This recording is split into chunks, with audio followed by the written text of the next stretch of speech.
With that, let me offer an intention for our practice with a sentiment of loving kindness.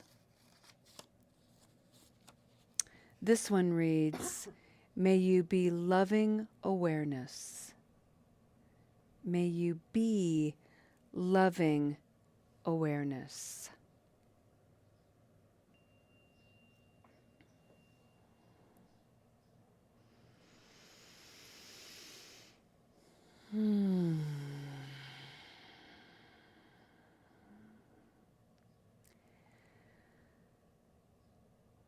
Friends, the month of May and the exploration of the archetypal mother and the sacred feminine was very challenging at times.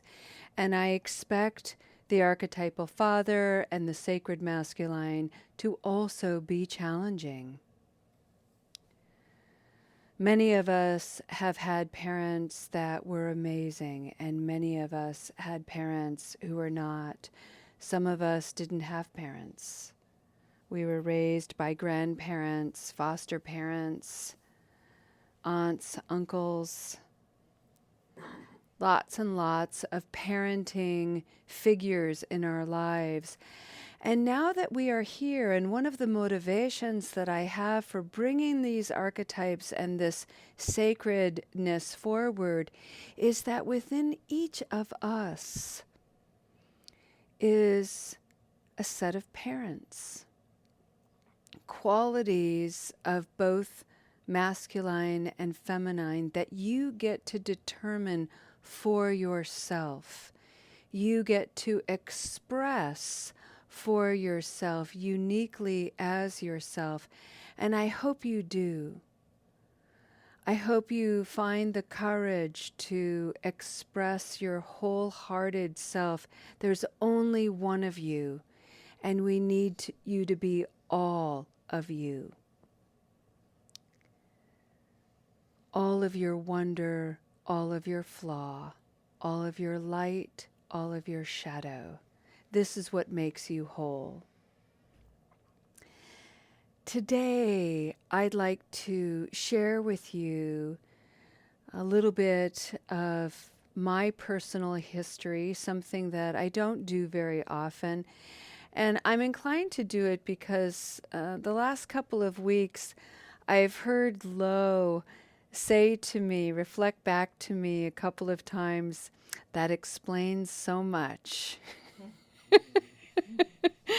Just stories of my history and my past and my childhood explain so much. So friends, my parents are both gone. My parents were married for 56 years. My parents had a incredibly loving and highly dysfunctional relationship. My parents were extremely loving human beings. They were peaceful, they were gentle, they were kind, they were highly religious. And they made sure that all five of us, I'm the youngest of five, I'm a twin. They made sure that all five of us were cherished every single day of our lives. I never once questioned my parents' affection for me, their pride, their encouragement, their absolute and complete unwavering acceptance of me. I am exquisitely privileged in that way. One of my most beloved memories of my dad, Gene Hayes was his name,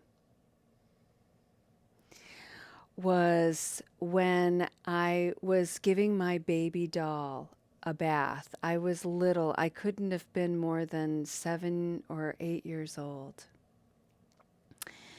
And I was in the bathroom, in our bathroom, and I was giving my baby a bath in the sink. And I didn't know how to wash a baby. I didn't know what kind of soap or shampoo or anything to use. So I So I went to the sink, the bottom of the sink where my mom kept all the cleaning supplies, and I gave my baby doll a lovely warm bath in Comet.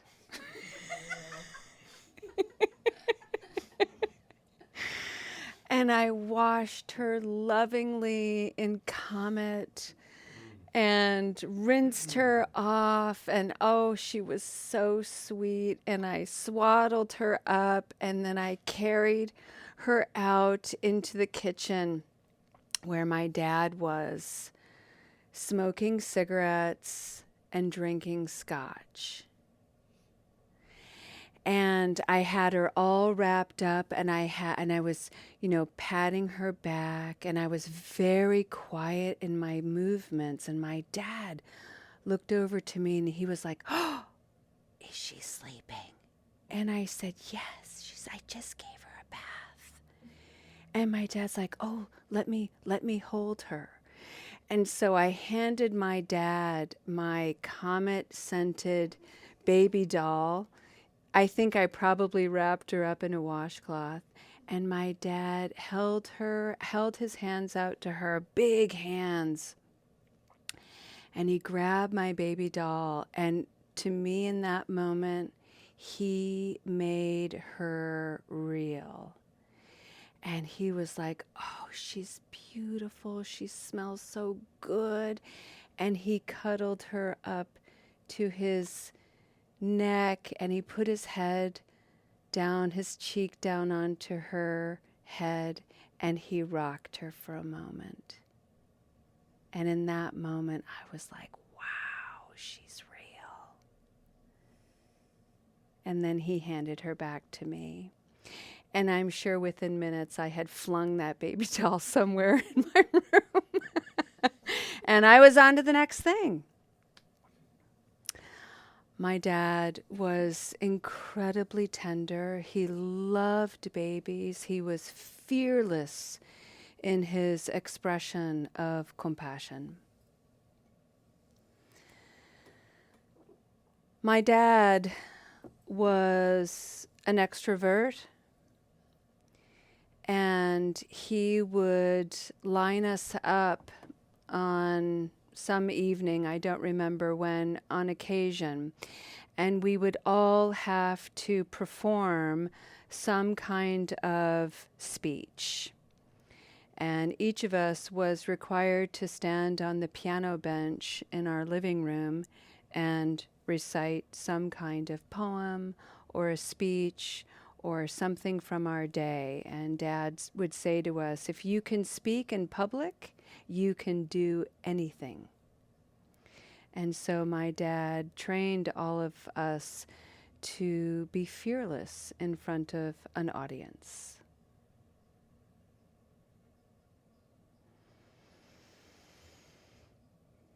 It was much later in my life that some of my dad's fearlessness came in the form of liquid booze. My dad drank Rob Roy's, which is like scotch and vermouth and water. And he was a heavy smoker, a chain smoker. My dad always had Alka-Seltzer on his dresser and a small glass of water in the morning. My dad never raised his voice. He rarely got upset. He was away a lot because he traveled. He was a traveling salesman working for a computer company. He spent a lot of time on the road. He spent a lot of time in lounge bars, I would imagine. So I grew up in this Irish-spirited family with a lot of booze, a lot of cards, a lot of cigarettes all around us, very joyful, lots of intoxication, but interestingly, not a whole lot of chaos. Everybody was pretty functional. What I observe now as somebody in my late 50s is everybody was keeping it together all right, but not many of them were very present all the time. They had moments, for sure. When my dad was in his late 70s, retired, had sold a very successful business, and was comfortable in his retirement, he was bored and he was depressed and he drank heavily, really heavily, much to my mother and my sister's dismay, who were his caretakers. And after years and years, decades of encouraging my dad to quit drinking, encouraging my dad to quit smoking, the more they encouraged, the more he dug in. He was not going to quit. Around that time, I found this community, Recovery Dharma and Refuge Recovery, and I started to attend to offer my dad presence, to offer my dad compassion, joy, loving kindness, equanimity, the 4 limitless qualities of Buddhism.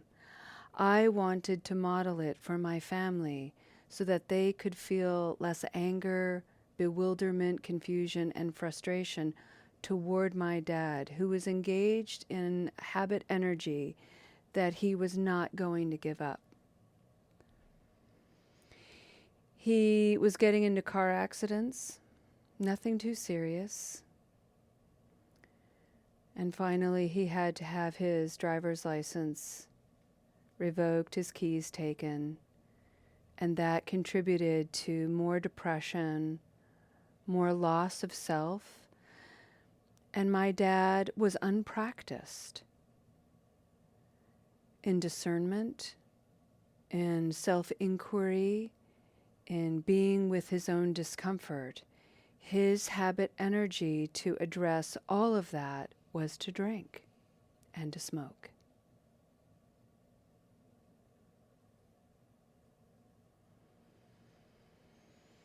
These practices and my long Buddhist practice is what motivated me to create the 16 mindfulness practices of Sati Seva, something I am passionate about, to help me and to help others be with people that we are trying to love, even when they're doing things that make us angry, frustrated, sad, even when we grieve the person who's no longer there. They've become someone else.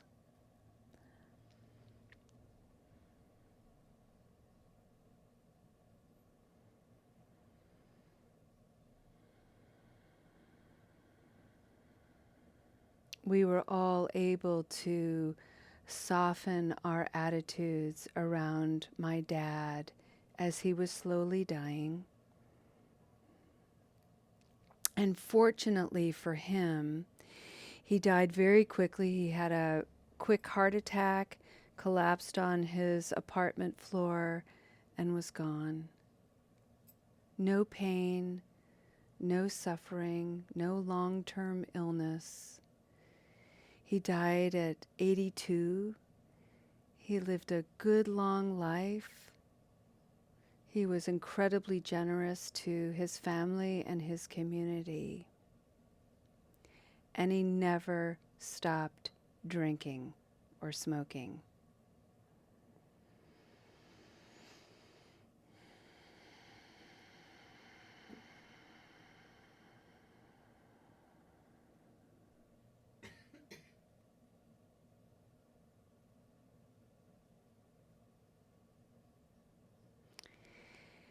His story of recovery is actually the way it has come alive in me.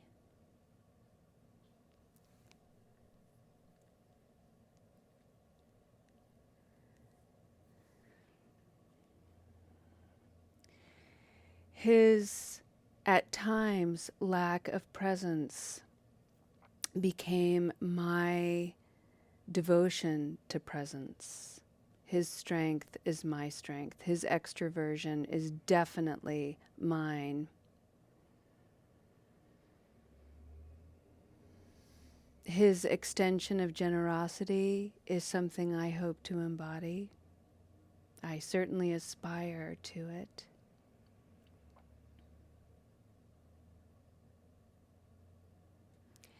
His light lives in me and is shared now with all of you.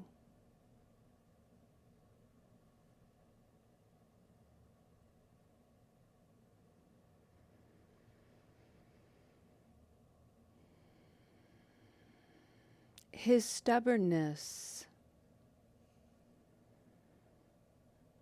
is alive in me as a teacher.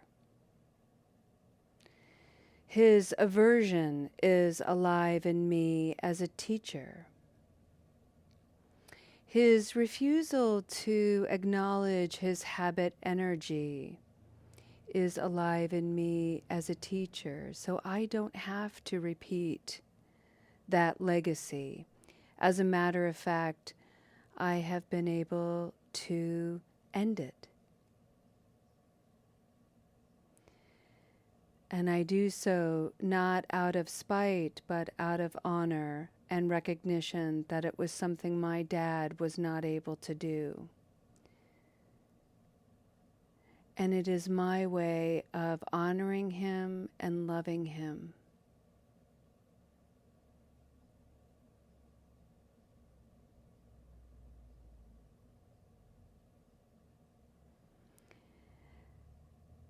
This is the way the light and shadow of the Father, the sacred masculine, is alive and well in me.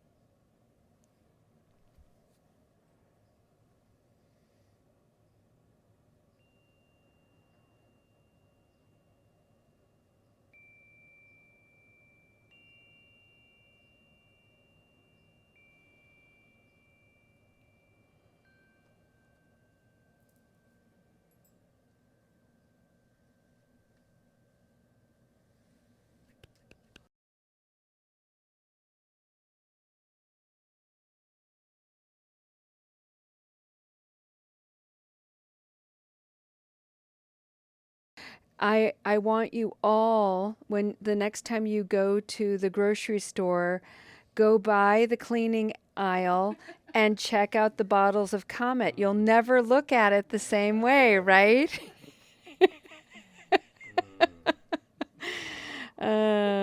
Baby dolls and Comet.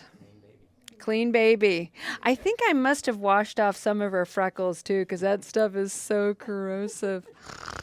Oh my goodness.